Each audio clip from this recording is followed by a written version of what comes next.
Bienvenidos nuevamente a Nerdero, el canal de YouTube donde hablamos en serio sobre cosas que no existen. Mi nombre es Pablo y en esta ocasión volvemos con un video de solamente audio en esta especie de tipo podcast que estoy realizando, aunque si bien ya sé, no es exactamente un podcast, pero bueno, esa es un poco la intención de poder hacer estos videos en esta ocasión, sobre todo un tipo de video como este que promete ser un video bastante largo porque vamos a estar hablando de los animes del 2017, vamos a estar haciendo una especie de resumen de todo lo que yo desde lo particular he visto en este año, tanto las series que abandoné como las series que completé, y vamos a terminar con un top de mis series favoritas y aquellas series que quizás no están tanto entre esas, sino que están todo lo contrario como mis series más no odiadas, porque si es una serie que terminé de ver es una serie porque en cierto punto logró atraparme, pero que a lo mejor terminó decepcionándome para el final o que no logró cumplir con todas las expectativas con las que había arrancado. Así que bueno, comencemos de una vez con este video para hablar un poco de las temporadas, comenzando obviamente por la temporada de invierno, que es la primera temporada que tenemos en el año, siempre obviamente haciéndole caso al hemisferio norte que nos determina que ese es invierno, aunque acá en Argentina nos estamos muriendo de calor. Pero bueno, el 2017 arrancó con una serie bastante importante para mí en cuanto a lo que terminó siendo a lo largo del año, que es Little Witch Academia. Esa era una serie que estaba muy entusiasmado por ver. Esa es una serie que Estudio Trigger ya había lanzado en formato de OVAs hace unos años y que me había llamado muchísimo la atención, así que estuve muy encantado por la noticia de que este anime iba a estar en un formato televisivo y en un formato televisivo de larga duración que le permitiría explotar lo mejor de su tipo de narración, que es bastante similar a los cartoons estadounidenses, americanos, es decir, tiene mucho de influencia de lo que es Occidente en sus episodios y en su estilo de humor, e incluso en algunos toques de animación. No estoy diciendo obviamente con esto que sea solamente un anime que se copia de las cosas occidentales, para nada, sino que logra incluir muy bien algunas influencias de Occidente y combinarlos con la sensibilidad japonesa, y eso hizo que terminara funcionando muy bien, con una gran cantidad de personajes carismáticos, momentos humorísticos muy buenos, una calidad de dibujo y animación que iba variando demasiado. Algunos eran muy buenos, otros eran bastante deficientes, pero incluso en aquellos momentos más deficientes lograban que explotar las mejores facetas de estos episodios. Recuerdo el capítulo en el que nos adentramos en la mente de Sushi, que era un episodio que estuvo muy mal dibujado en cierto sentido, es decir, se notaba muy a leguas los bajos costos de producción de ese capítulo, pero todo funcionó a la perfección porque la calidad de animación y de dibujo que habían optado por utilizar favorecía al tipo de narrativa que ese capítulo necesitaba y a los efectos humorísticos de muchos de los chistes. Así que debo decir que Little Witch Academia hizo un sensacional trabajo de principio a fin, salvo por algunos pocos capítulos que quizás no fueron del todo efectivos, que fueron un poco aburridos. Aún así me pareció genial todo lo que hicieron, y como siempre es usual ver en los animes de Trigger, para el final logran también dar algunos golpes emocionales muy efectivos, sobre todo en la relación entre Ako y Úrsula. Así que en verdad me parece que lograron todo muy bien. Hay, nuevamente repito, grandes personajes como Sushi, como Lotte, como Diana, obviamente, Amanda, obviamente un montón de personajes que valen la pena ser destacados y que lograron conmover y encantar a un montón de personas. No tuvo quizás el boom que me hubiese gustado, es decir, no tuvo la popularidad que para mí merecía, pero sí me pone muy contento ver que gracias a que Netflix la transmitió, hay un montón de gente que quizás no es afín al anime, pudo verla, sentirse identificado y en verdad reconocer a esta serie como lo que es un anime muy entretenido y divertido de ver. Estoy viendo acá, me utilizo como índice la página AniChart para ver más o menos todo lo que se estuvo estrenando por temporada, y después de Little Witch Academia veo que está Tales of Systeria The X2, que es la segunda temporada de un anime que no terminé de ver, así que no lo voy a mencionar, pero quería destacar porque Tales of Systeria me lo habían recomendado muchos y comencé a verlos, pero no terminó de engancharme. Y luego tenemos un anime de Kyoto Animation, Kobayashi Sanchi no Maid Dragon, uno de mis animes favoritos de esa temporada. KyoAni siempre hace series que logran, bueno, siempre no, debo destacar que hubo un anime en particular que no logró conmoverme mucho, que ahora no me acuerdo exactamente el nombre, pero sé que terminaba en No Phantom War, o sea, no me acuerdo la primera palabra que daba origen a ese título. Pero bueno, y un poco viniendo de ese Mugen o Musaigen, No Phantom War, algo así creo que era. Pero viniendo de ese título, ver algo como Kobayashi Sanchi no Maid Dragon me atemorizaba un poco porque parecía tener ciertas características similares a esa serie, es decir, un poco de fanservice, un poco de personajes exuberantes en sus cuerpos y un estilo humorístico que a lo mejor no era lo más usual en KyoAni, con series que tienen, por ejemplo, como Nichijou o Keion, que tienen otro estilo humorístico. Así que eso un poco me preocupaba antes de comenzar a verlo, pero apenas empecé, la verdad que me vi enganchado un montón con esta serie, me fascinó, los personajes son muy carismáticos, el estilo humorístico es muy bueno, la calidad de dibujo y animación es brillante como KyoAni siempre sabe hacer, hay muy buenos detalles de dirección, se escapa a lo que cualquier otro estudio hubiese hecho con un material como este, una serie como Kobayashi Sanchi no Maid Dragon solamente podría haber sido hecho de esta manera por Kyoto Animation, y eso es algo muy positivo. Logró sacar los momentos más íntimos de estos personajes, enfocarse en las relaciones entre Kobayashi y Toru, las relaciones entre Kobayashi, Toru y Kanna, esta dinámica familiar que se logró transmitir entre estos tres personajes me pareció sensacional. Sí, obviamente había cosas que me molestaban mucho, sobre todo lo que respectaba a Lukua y a su relación con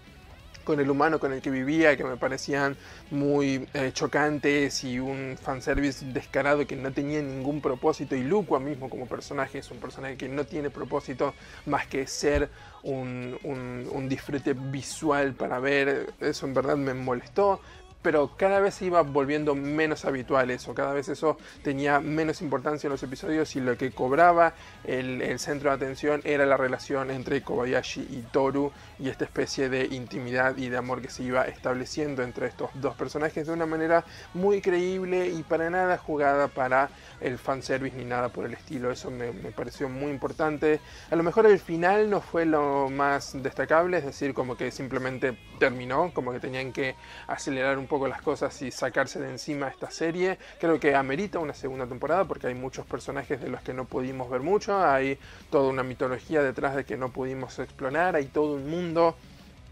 con estos dragones donde viven que no pudimos ver, así que sin lugar a dudas creo que Kobayashi-san merece una segunda temporada. Aparte quiero seguir viendo hacia dónde va la relación entre Toru y Kobayashi, pero en verdad este fue un anime que disfruté mucho. Siguiendo la lista está Onihei, un anime que solamente vi los primeros 2 episodios, una especie de historia sobre un delincuente que empieza a ayudar a la policía en todo un ámbito feudal de Japón. La calidad de dibujo nunca fue la gran cosa en esta serie por los primeros episodios que yo vi.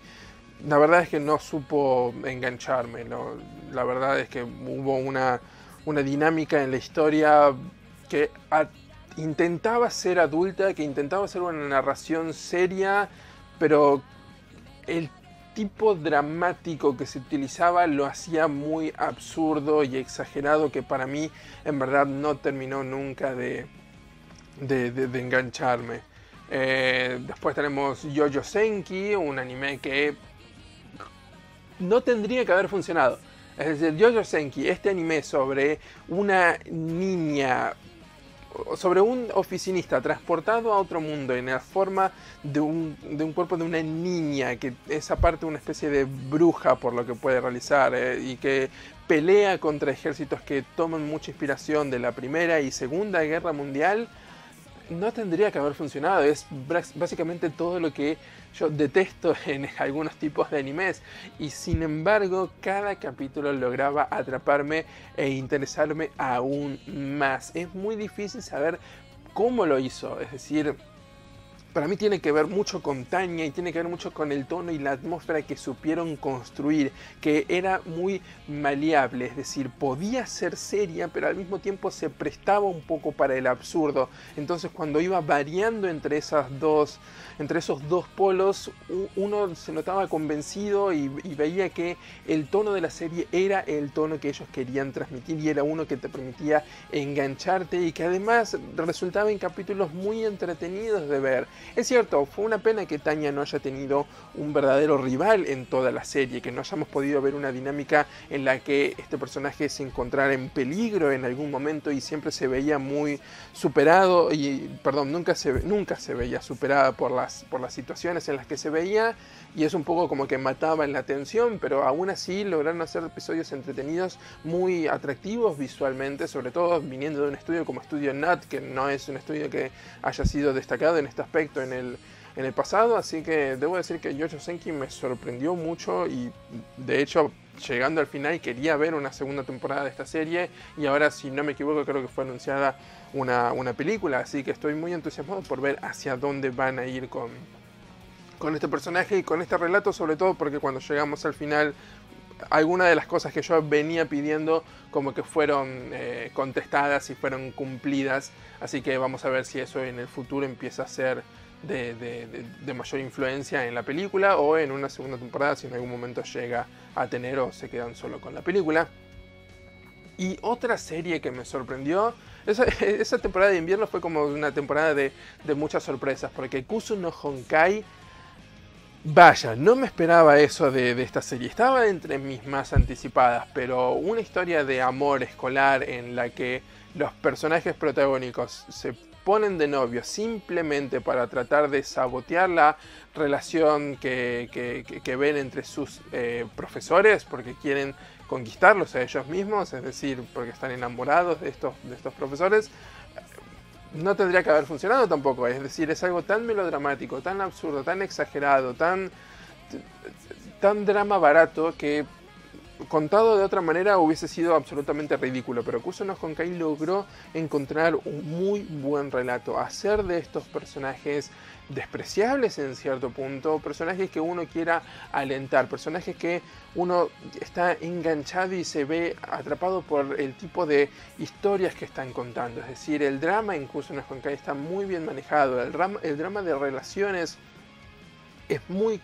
creíble en cierto punto, si bien es cierto que es un tanto exagerado, pero al menos durante el principio se veía mucho más comprometido en contar historias que a lo mejor son más parecidas a las que encontraríamos en la vida real, donde a lo que me refiero es que no son historias de amor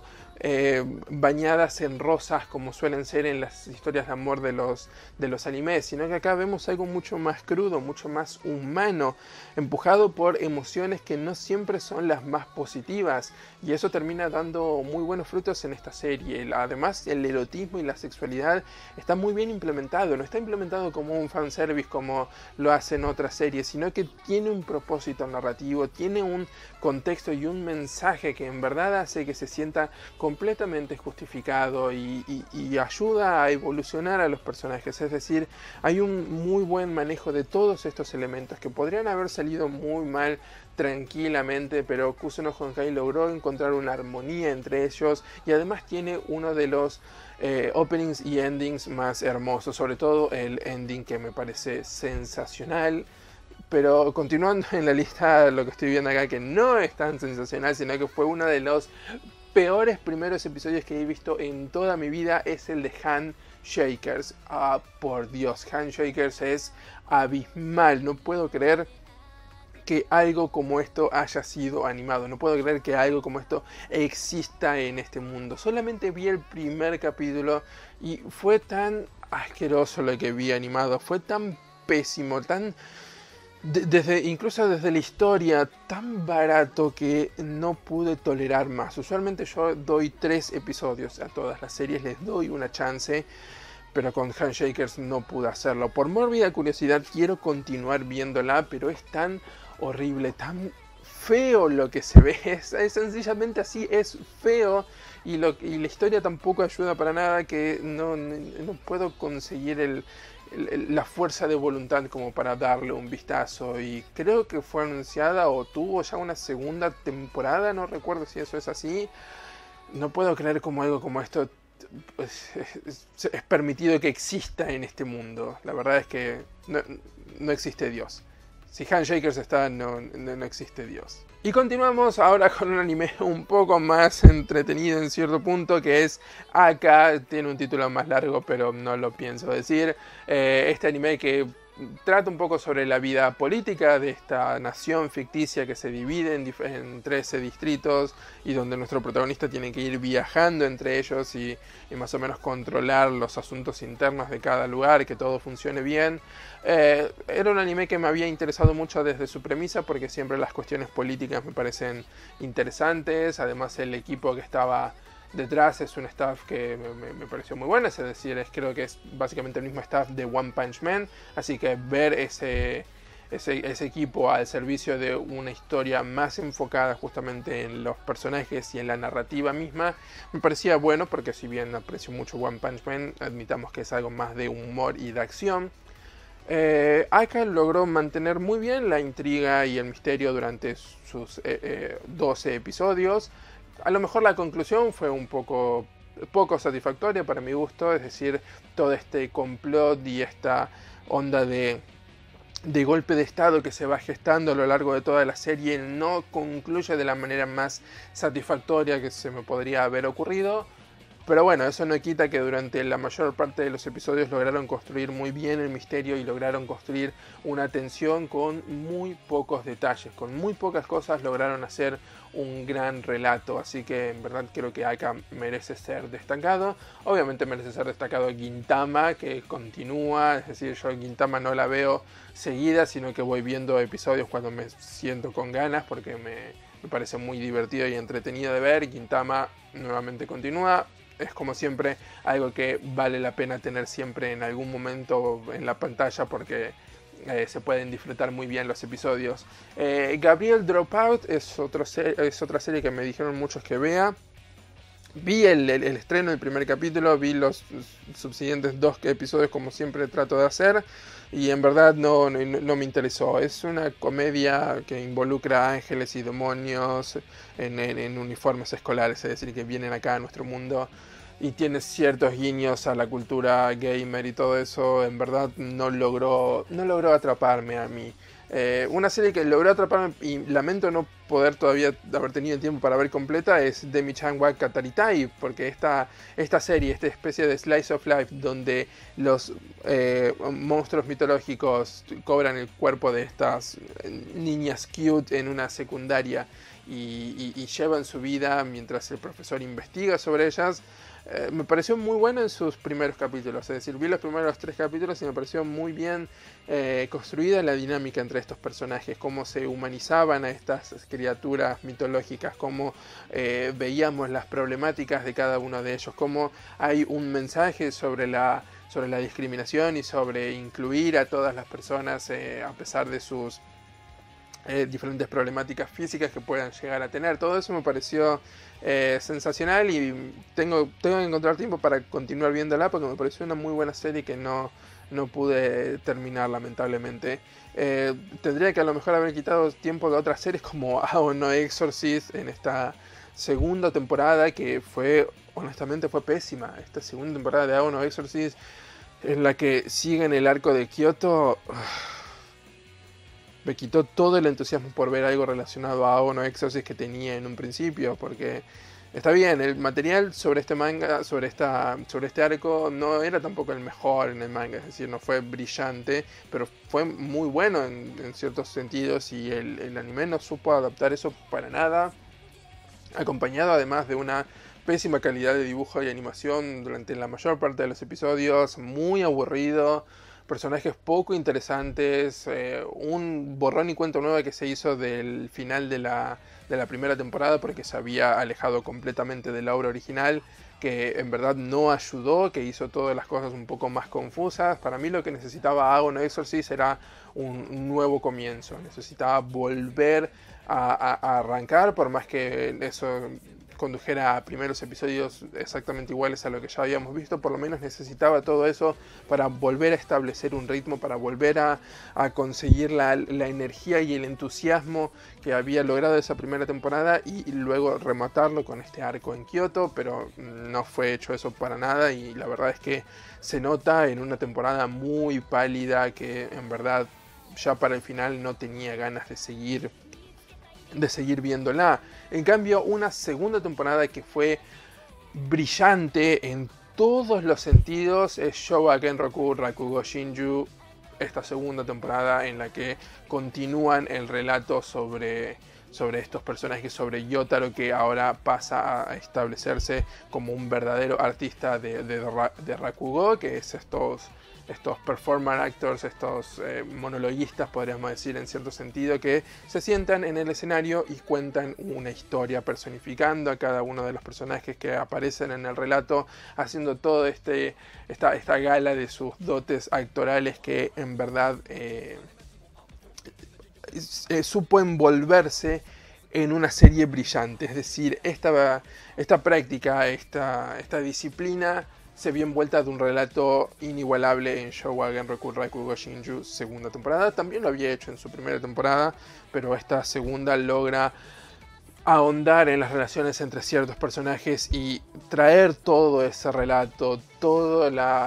los conflictos que habían existido entre estos personajes a una muy buena conclusión. Es impresionante lo que hace Showa Genroku Rakugo Shinju en cada uno de sus capítulos. Es brillante desde la escritura, desde el guión, desde la dirección, incluso desde la animación y calidad de dibujo. Si bien no es nada deslumbrante, logran aunar un relato impresionante en una serie que es de las mejores series que he visto en la última década. Es decir, yo creo que junto a Hibike Euphonium estos 2 últimos años, o 3, porque Hibike creo que fue hace 3 años que se estrenó,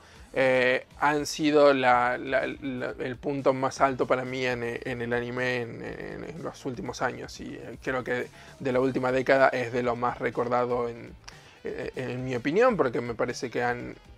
logrado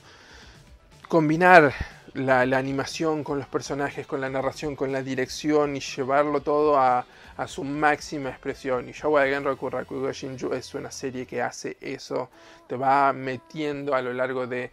todos sus episodios en la vida de estos personajes y en sus conflictos internos, en toda la manera en cómo los relatos de Rakugo también se articulan para fortalecer a la narrativa de la serie. Todo es brillante, el paso del tiempo, todo, temáticamente, en su ejecución. Showa Genroku Rakugo Shinju es una serie que uno tiene que ver. Aquellos que dicen que el anime está muerto o que ya no hay buenas series, vean Showa Genroku Rakugo Shinju y se van a dar cuenta de que hay aún muy buen material. Creo que es lo mejor que Studio Deen haya hecho. Y me parece que simplemente eso va a costar ser igualado en el futuro. A no ser que Fuka haya hecho algo bueno en sus episodios luego de que lo haya abandonado, cosa que en verdad creo que es muy difícil. Vaya, qué anime aburrido y monótono y totalmente olvidable que fue Fuka para mí. Todo el mundo me seguía vendiendo la premisa de Camión-chan o no sé qué cosa que iba a ocurrir, ese giro sorpresivo que iba a hacer que el anime mejorara, que lo había hecho en el manga, e incluso... Y no solamente ese giro no ocurre, porque yo me enteré, por más que haya abandonado la serie, creo que en el episodio 4 o 5 antes de que eso pasara, no solamente ese giro no ocurre, sino que la serie nunca logra despegar en ningún sentido. Así que lamento que la gente que le haya dedicado el tiempo lo haya perdido de esa manera, pero bueno, Fuka, en verdad no sé qué trataste de hacer. Fue aburrido desde el principio y simplemente continuaba viéndolo por la idea de que, bueno, va a haber un giro interesante, a lo mejor vale la pena aguantar hasta ese capítulo, pero no pude aguantar hasta ese capítulo y por suerte no traté de continuarlo porque ese giro nunca hubiese llegado. Continuando un poco con la temporada de invierno, hubo un poco más de series del montón, como Urarara Meirocho, como Seiren, como Masamune-kun no Revenge, 3 series que en verdad para mí no valieron la pena continuar viéndolas. Urarara Meirocho era las chicas cute haciendo cosas cute, Masamune-kun es un horrible cuento de venganza, donde todo lo que termina importando es la apariencia, y Seiren es algo totalmente asqueroso, es una serie que nuevamente involucra y juega con la sexualidad de estos grupos de adolescentes con un estilo harem que en verdad para mí ya no tiene sentido y saca lo peor a veces de los animes, y Seiren fue asqueroso en sus primeros episodios. Esta es una serie de la que tampoco pude tolerar muchos capítulos, creo que solamente pude ver 2 porque me pareció repulsivo en la manera en cómo era narrado. Y Zangatsu no Lion yo la cuento como una serie de este año, del 2017 y de esta temporada, porque para mí importa cuando una serie termina, no cuando comienza. Es decir, no puedo contarla como una serie del 2016 porque cuando había terminado el 2016 tan solo había llegado a la mitad de su relato. Y de hecho preferiría quedarme con esa mitad del 2016 porque Zangatsu no Lion este año, en el 2017, su segunda mitad, no estoy hablando de segunda temporada, sino segunda mitad de la primera temporada, me pareció pésima, me pareció muy mala. Pésima es quizás una palabra muy dura. No me pareció a la altura de lo que Zangatsu no Lion ameritaba. Estuvo muy bien ejecutada, fue muy buena, es cierto, tiene una excelente calidad de animación y aún así dentro de su relato es mucho mejor que porquerías como Seiren.